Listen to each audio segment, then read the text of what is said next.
Ir vėl pas mus gera žinia tiems, kurie turi arba naudoja automatiką LiftMaster arba Chamberlain, Linnea. Šita automatika labai paplitusi Amerikoje. Ir tiesiog norim parodyti universalų pultelį, kuris galėtų dirbti su įvairia automatika. Tai yra, jie skiriasi pavadinimu. Ir vienas iš rodiklių čia yra dažnis. Tai kaip matom, labai daug dažnių. 318, 310, 390, 372,5 ir panašiai. Labai daug dažnių ir su pagalba šito pultelio visada galima suderinti ir pririšti prie įvairių automatikų. Tai dabar parodysim. Įjungsim maitinimą.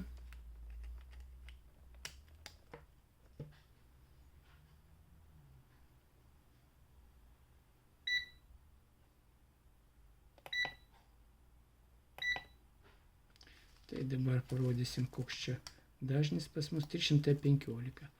Tarkim, jeigu mes įprogramuosim į kitą dažnį, į kitą automatiką, taip kaip vyksta programavimas. Čia yra programavimo mygtukas. Spaudžiam tą mygtuką. Užsidegė lėdas. Spaudžiam vieną kartą ir uždarom. Ir dabar pažiūrim.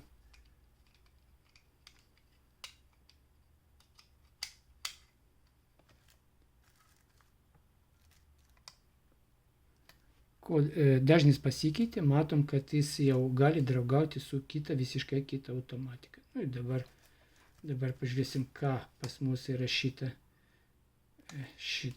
antram mygtuke. Ir dabar pabandysim pririšti arba sugeneruoti visiškai kitą kodą, visiškai kitą dažnį. Tai tarkim, tada vėlgi nuimsim dangtelį, paspausim programavimo mygtuką.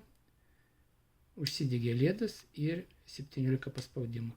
1, 2, 3, 4, 5, 6, 7, 8, 9, 10, 11, 12, 13, 14, 15, 16, 17. Ir uždarom. Ir dabar pažiūrėsim, koks dažnis. Kadangi mes galim patikrinti, kaip pasikeitė dažnis. Matom.